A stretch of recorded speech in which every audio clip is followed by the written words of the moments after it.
নমস্কাৰ।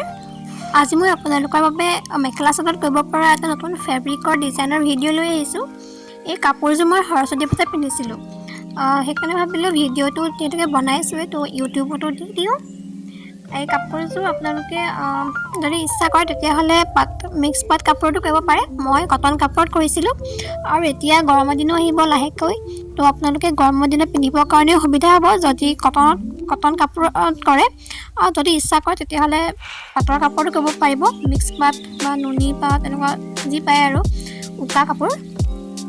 তো এই কাপোৰযোৰ মই ডিজাইনটো দিছিলোঁ এজনী পখিলাজনী মই সম্পূৰ্ণ পখিলাজনী অঁকা নাই, এজনী পখিলাৰ আধা ছাইডটো আঁকিছোঁ, তাই গাটো আঁকি লৈ পাখিখিলাৰ এটা ছাইডো আঁকিছোঁ, আনটো ছাইডো অঁকা নাই।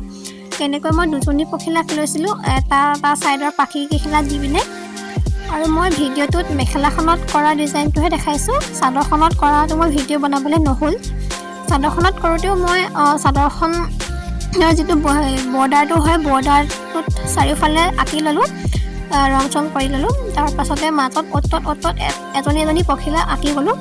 কিন্তু মেখেলাখনত আপোনালোকে দেখিছে কেনেকৈ আঁকি ল'লোঁ, তো তেনেকৈ আঁকি লৈ প্ৰথমতে আঁকি ল'লোঁ, আঁকি লৈ পিনে ৰং কৰিছোঁ। আৰু মেখেলাখনত মই দুটা লাইন বনালোঁ, এটা লাইন আঁকি ল'লোঁ, এটা ছাইডত চাৰিজনীকৈ হ'ল। তাৰপাছতে দুজনী পখিলাৰ মাজৰ যিটো অংশ হ'ব তাৰ পোনে পোনে মই ওপৰলৈ আৰু এজনী আঁকিলোঁ, তেনেকৈ দুটা লাইনত আঁকিলোঁ। আৰু পখিলাজনী মই 4টা ৰং লগাইছোঁ মানে পাখিখিলাত। আৰু তাৰপাছতে পখিলাজনীৰ যিটো বৰ্ডাৰ হয় তাত মই চিলভাৰ কালাৰটো লগাই দিছোঁ আউটলাইন হিচাপে, যাতে ৰংটো জিলিকিও থাকে আৰু দেখাটো ধুনীয়া হয়, জিকজাক কৰি থাকে যাতে। তাৰপাছতে পখিলাজনীৰ গাটোত কলা ৰংটো লগাই ল'লোঁ, কলা ৰংটো লগাই লৈ পিনে পখিলাজনীৰ পাখিখিলা অ'ত আঁচ টানি মই কলা ৰংটো লগাই দিলোঁ, যাতে আৰু অলপমান দেখাত ধুনীয়া লাগে পখিলাজনী। তো এয়া কাপোৰযোৰৰ সম্পূৰ্ণ লুকটো কমেণ্টত জনাব কেনেকুৱা লাগিছে।